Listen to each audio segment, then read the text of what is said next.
Yeah, thank you. Så da GA, 我GA way bidder, 我学习了8个星期的韩语，但是我的韩语还不完美。So I'll switch to English now. But anyway, I've been telling everybody that we should learn languages while we're young. So that's why I spent last summer learning Mandarin for 8 weeks. And clearly not perfect yet, but I'll get there. Yes, it's really great to be here. It's actually the first time I'm in Taiwan, so it's kind of like surprised myself that I haven't made it here before. But better late than never. And it's been really fantastic, great discussions with local startup community here. So really happy that I came here. And today I thought I'd share some experiences, of course, from kind of like the Angry Birds, but also what we've been doing in the startup community in Finland and beyond. Maybe first, kind of like a few words about what I was up to like last 6 years. I was working at Rovio around Angry Birds, and kind of like a long story short, but actually maybe starting with how Rovio got started. So back in 2003, I was working at HP. So Hewlett Packard, the original startup, if you will, that Bill and Dave started in their garage in Palo Alto in 1939. So long time ago. And I think that's always a good reminder that that's actually when Silicon Valley got started. So it wasn't started by Facebook or Google or Apple or Twitter, but it actually happened long time ago. But anyway, so I was working at HP, and I organized a game making competition in 2003. And then 3 young guys, 3 students from the Aalto University, Niklas, Jarno, and Kim. They took part in the competition, and they created a game called King of the Cabbage World, and they won the competition. And then they came to me and asked that, okay, that now that you won the competition, what should we do? I said that, okay, I've always believed that you should do what you love to do, and they clearly loved making games, loved playing games, so why don't you start a company to make games? So they started Rovio back in 2003. And of course, this is a long time ago. This is when Nokia, another Finnish company, they were still making phones. And they had just come out with their first smartphone. So this was many years before iPhone, Android, and all of that. And so maybe not the best time to start a games company, but that's what the guys did. And then 51 games later, 6 years later, Angry Birds. So Angry Birds was not the first game, it was the 52nd game. And I think that this is also a good example that there are very few overnight success stories. So it took not, like 1 game, but it took 52 games to get to Angry Birds. And then what happened was that the game actually didn't take off immediately, and there were only like 12 people in the company. Back then we didn't have any marketing budget, so we had to use word of mouth marketing. So basically meant that we told friends and family to download the game, and this was in 2009. Again, home of Nokia, not too many iPhones. So just by telling friends and family about the game, we made it to #1 in Finland. And then #1 in Sweden, Apple took note, they featured us in the UK, in the US, and we went to #1. Then at that time I said that actually with Angry Birds we're gonna go for 100 million downloads. This was when we had maybe 1 or 2 million. And then I was told that, Peter, you're crazy. Nobody has gotten to 100 million. It's impossible. Can't be done. And I mean, only Tetris has gotten to that, and it took them 20 years. But then, and I thought that was like, super ambitious. I've always believed that setting, like very ambitious, almost impossible goals. So then first 12 months we got to 50 million, 50, so like a lot of downloads. Then Christmas 2010 happened, everybody got new iPhones, Androids, we added 25 million. And then in March 2011, 100 million. So basically what people said was impossible and crazy turned out to be not so crazy and not so impossible.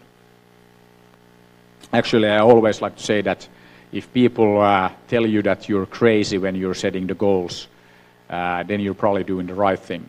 And even better if they laugh at you, because then you're probably setting like really crazy goals. So then you're on the right track. But anyway, so it turned out that the 100 million wasn't that like that impossible.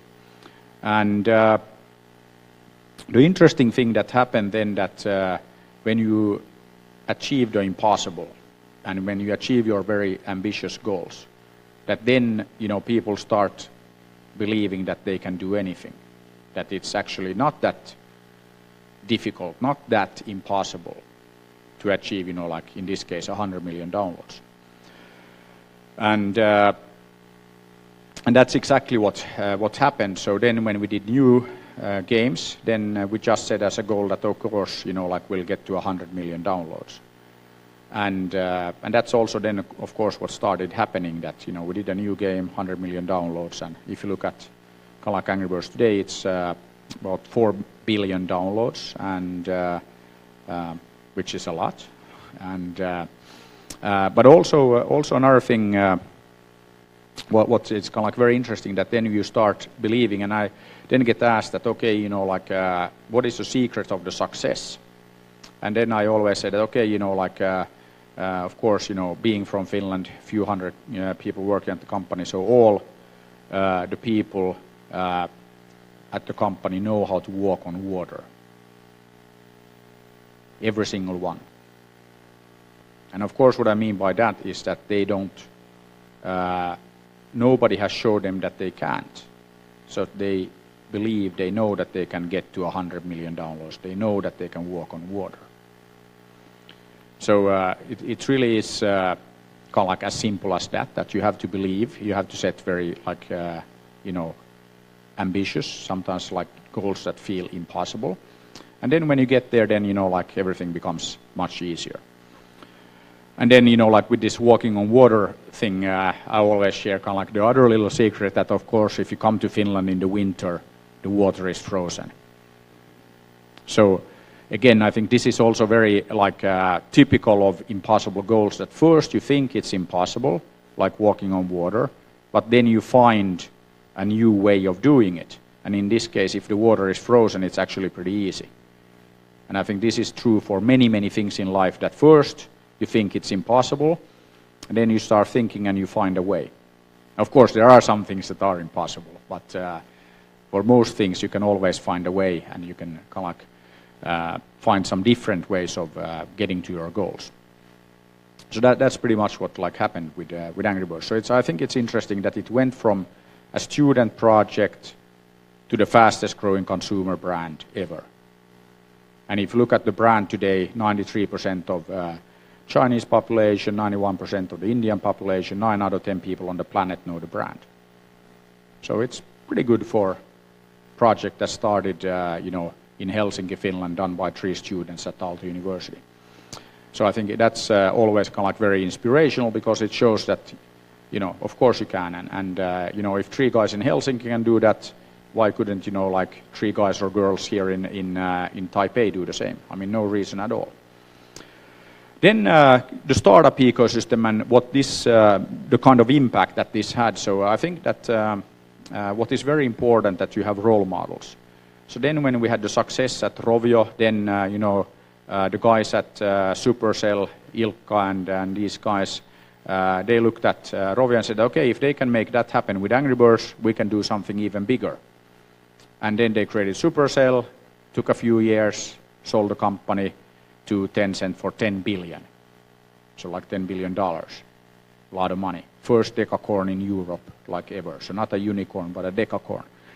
I think that that's what tends to happen in kind of like any environment, any startup ecosystem, that once you have some success, it leads to more success. And I think also if you look at, like the startup ecosystem here in Taiwan, and it's actually not that different from many other places around the world, you need to have these success stories, you need to find these role models, because then you will get more success. Other people will start doing this. And what happened in Finland after Rovio is that then everybody started, not everybody, but hundreds of people started their own game studios. So now we have hundreds of game studios. Okay, most of them fail, but a lot of them are successful. And then when you have hundreds of companies working on games, it's quite likely that the next big game, the next big hit will come out of Helsinki, because we happen to have the highest density of game developers, game companies anywhere on the planet, much higher than Silicon Valley or Japan or here or anywhere. And it's just because there are role models, there are examples to follow, so then you can like start doing the same. And I think that this is very, very important. Of course, you have had lots of success. If you look at Taiwan, a lot of successful companies in like the PC ecosystem, also like in mobile. But then I think that we're still looking for the big success story when it comes to software, games, and all of that. So I think that is what we're kind of like expecting and kind of like waiting to happen and see happen here. And then once you have the first one, then you'll have like 10 and 100, and then there's like no stopping it. I think that's something that it's always, role models are so important. Then another thing that we been doing in Finland. So I mean, if you look at Finland, we're a very small country, only 5 million people.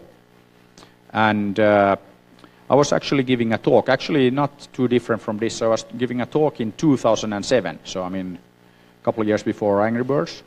I gave a talk to 600 students at the Aalto University in Helsinki, Finland, about entrepreneurship. And actually, the title for my talk was "It's okay to be an entrepreneur."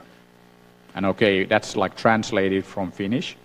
So Finnish people are typically we're like if we're just had a great experience, or let's say that we're like Kimi Räikkönen in Formula 1 and we had a great race, then and you ask like, so how was it? Then the Finnish person will say, it was okay. So like even if it was great or if it was fantastic, we'll say that yeah, it was okay. So so I was talking about the fact that it's okay to be an entrepreneur. And this was in 2007, 600 students, so 600 of our like brightest students listening to my talk. And then I asked the students that, okay, how many of you guys are going to start your own company once you graduate, or even before? I mean, that's okay as well.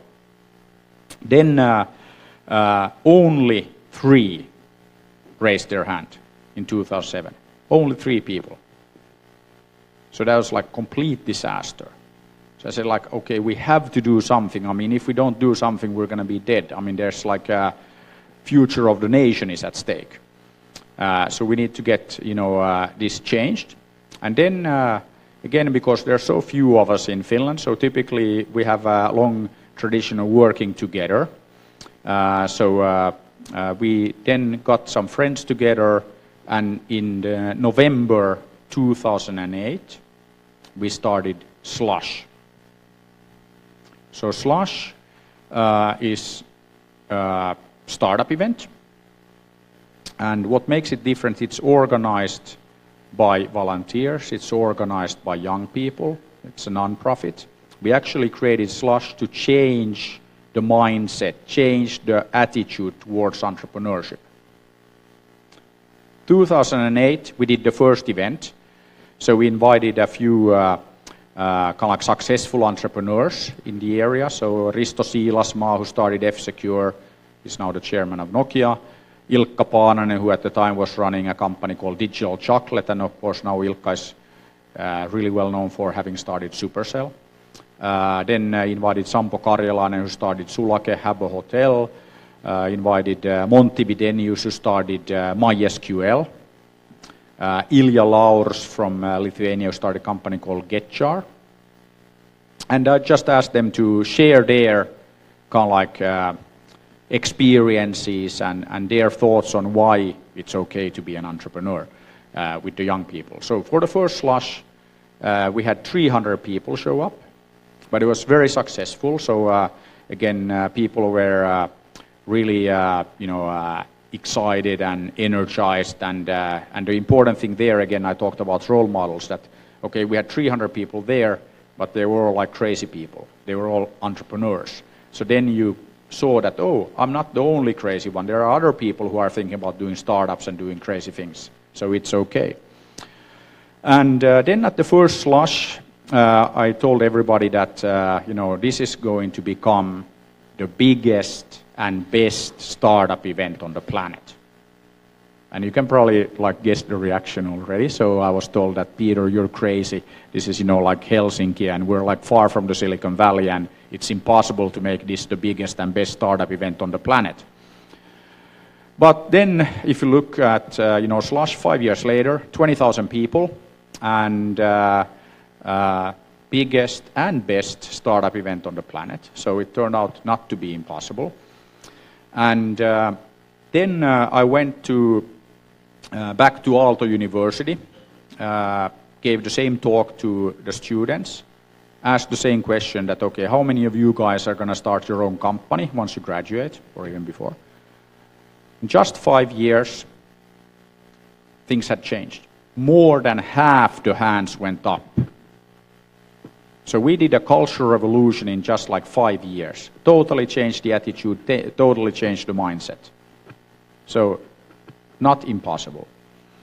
And I was actually very happy, like last summer there was a global study of 13 and 14-year-old kids about their dreams. And guess what? The number one dream of the Finnish kids, more than 30%, the dream is to start their own company. Highest percentage anywhere on the planet. Higher than the US, higher than China, higher than here. Highest anywhere. So again, I think this is something that is very, very important, that you have to tap into the dreams of people, dreams of the young people. And in just 5 years, we managed to change the mindset, change the culture. And that's actually a good start. Of course, we didn't stop there. So we've been continuing building out Slush. And what is very interesting, that it's about 20,000 people that gather in November in Helsinki. But the event is organized by 2,000 young people, young students from more than 50 countries, all organized by volunteers. So it's a massive, massive learning event. So the young people there, they see that they can organize, and of course they can organize the best startup event on the planet, no problem. So they do that, and then they go off and create fantastic startups. So Slush is not just an event, it's a movement. So around Slush we also started entrepreneurship societies at all the universities. We started a student-run accelerator called Startup Sauna, so the students run it. We have a student-run VC. We have a lot of programs run by the students. And this is very, very important, that it's run by the student, they own it. It's not kind of like done by the government. And I think that that's the only way to create kind of like sustainable change. Then one thing about Slush. So why is Slush called Slush? And it's very simple, that if you come to Finland in November, it's not like here. It's cold, it's dark, there's slush on the ground. It's not the Silicon Valley. You can't mistake it for Silicon Valley. So it's not the Silicon Valley, it's better. Much, much better, because it's different. So as you all probably know, the world is full of all of these Silicon Valley of this, Silicon Valley of that, a lot of these wannabe Silicon Valley places and events. And I think that the Silicon Valley is a fantastic place. I've been there many, many times. I work for HP, used to go there every month. But you can't lead by following. You can't lead by copying. So we wanted to make very, very clear that what we are going to do is something that is better. And it's better because it's different. So that's why Slush is in November. It's not sunny. They're not like beautiful people, surfing the waves on the beaches. So you can't mistake it for Silicon Valley. But that doesn't make it worse. It actually makes it better because it's different. So that's actually one of the kind of like secrets of success. I always believe that, in the world today, there's no shortage of supply. I mean, look at the games market. Every day there are 700 new games. Every single day. A lot of those games are fantastic. They're really, really good. But, I mean, who cares if nobody plays them? Nobody downloads them. Because they're not standing out. So you have to do things differently if you want to get noticed, if you want people to download your game. Notice what you are doing. So that's also with Slush. And what is very interesting with Slush, that Helsinki in November, as I said, you have to be a bit crazy to travel there in November. But because of Slush, that is now a massive peak in travel. So all the hotels are sold out during that week. The Airbnb prices are through the roof. So if I would have told people that, okay, we're going to make November the most popular like tourist month of Helsinki, again, you know what would happen. I would have been told that, Peter, you're crazy, can't be done. But because of Slush, we have actually now made that week in November the most popular time to visit Helsinki. So not too bad. So there's always a way. Okay, then I'm actually getting to what I have here behind me. So after like at Rovio with Angry Birds, I mean, we got the game to billions of downloads, made the brand the fastest growing consumer brand ever. Last year we got the first movie out, #1 in 52 countries, US, China, Russia, Taiwan, everywhere. So I decided that it was like a very good time to start focusing on bigger things. So I left the day-to-day operation of Rovio about a year ago, June last year. And yeah, as I said, time to focus on bigger things. And then you might say that, okay, Angry Birds is pretty big. And I totally realized that. But then I have 2 kids, 12 and 14. They go to school in Finland. I have many friends in many places all over Asia. And they also have kids and they go to school. And this is kind of like an example of like you don't really appreciate what you have before you can like go elsewhere and understand that not everywhere is the same. So my kids go to school, like 9 or 10 in the morning. They get home 1 or 2 in the afternoon.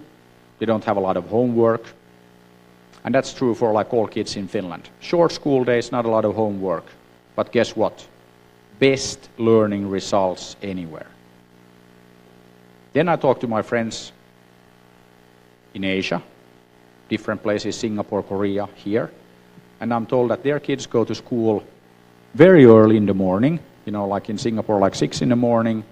Then they have like some extra tutoring after, class, and then they do homework and they finish their day 10 or 11 in the evening. So they have school and more school and homework and no life. So it's super bad. And also, I don't think that it's a very good model that you go to school. First day when you start, you're told 50 things that don't do this, don't do this, don't do this, do this, do this. And you're constantly told what to do and what not to do. And so then, like just being like looking at that, that's like crazy and can't be like very healthy. And then I talked to some of my friends in Korea. 25% of the high school kids in Korea consider suicide because of academic pressure. So yeah, the learning results might be like very good, but I think that if you have those kind of numbers, can't be very good. So clearly we have to kind of like change this. So basically what I'm working on right now is transforming education globally. And it's not just because it's the right thing to do, it's also amazing business. So if you look at the education market, it's the second biggest market after food. $6.3 trillion globally. That's like a lot of money. So it's not billions, it's trillions. So then I thought, okay, so why don't we kind of like make it more effective and like over the next 10 years reduce the market size to 3 trillion. And then, you know, if I can start a few companies to go after that market and capture, you know, a modest, because I'm a modest Finnish person, clearly, only 10%. It's still, you know, 300 billion. So it's, you know, like sounds like a pretty good deal. So about a year ago, started a company called Lightyear, and Big Bang Legends is our first game. It's available we launched it in Singapore a couple of weeks ago, took it to #1 in education, launched it in Hong Kong, launched it in Finland, made it #1 of all games, and it's now also available here in Taiwan. And it's a fantastic game. It's made by some of the people who made Angry Birds, but it's also a learning game. So when you play Big Bang Legends, you will learn to know the guys that you see there. The green guy is helium. This guy that I have on my hoodie is neon. So we have turned the whole periodic table into characters. So we're building the Pokemon of particle physics. And everybody here who has kids, or even, you know, like yourselves, who has played Pokemon, or if you can like then ask the kids, they will know hundreds of Pokemon by heart. And they will tell you that this is a fire, this is a water, this is a whatever Pokemon. So we have now done the same to the whole periodic table. So in Big Bang Legends, we have turned all 118 elements into characters. So you play the game and you learn. And we have now tested this several schools in Singapore, in Hong Kong, Finland. Actually, I haven't been to school here in Taiwan yet, but want to do that as well. And then we go there and we ask all the kids that, okay, how many of you guys love playing games? All raise their hand. Then we ask them that, okay, have you played games in class? Then a few raise their hand. But then we tell them that, okay, it's actually very good, you should play games in class. And then the teachers look at us at, what have we done? We have let crazy Finnish people come into the classroom and they're telling the kids bad things and they are telling them to play games. Then we give the game to the kids. They play the game for 15 minutes. Then we collect the iPads back and we ask, okay, so did you like the game? And they say, yeah, could we please like play the game more? And then we ask them that, did you learn anything? And then the kids always say, no, we didn't learn anything. And then we ask them, how many quarks in a proton? Every kid raises their hand and says 3. And then we ask them, okay, so can you name 5 atoms? And then they say, oxygen, or hydrogen, helium, lithium, and so on. And then the teachers look at us and say, what? 50 minutes, and the kids have learned like so many things. We've never seen them learn so many things, and they were having fun. So that's what we're doing at Lightyear. We're making learning fun through games. So the first game teaches you particle physics. Next we will do quantum physics. Then we'll get to molecules with chemistry. We'll get to biology, geography, languages. So we're going to make all learning fun. And okay, then you could say, so what do these guys know about, you know, like science and physics and like all of that? Okay, we might not know, but we actually teamed up with CERN. So CERN in Geneva, they run that massive like Hadron Collider. They have some of the smartest people on the planet working there. So we brought together best game designers, best scientists, best pedagogues from the University of Helsinki, and put it all into one game. And yeah, you can download it now from the App Store and check it out for yourself, and you can test it on your kids, on yourself, and I promise you that you will, hopefully, I can't guarantee that you will love the game, but I guarantee that if you play the game, you will learn. You will learn particle physics.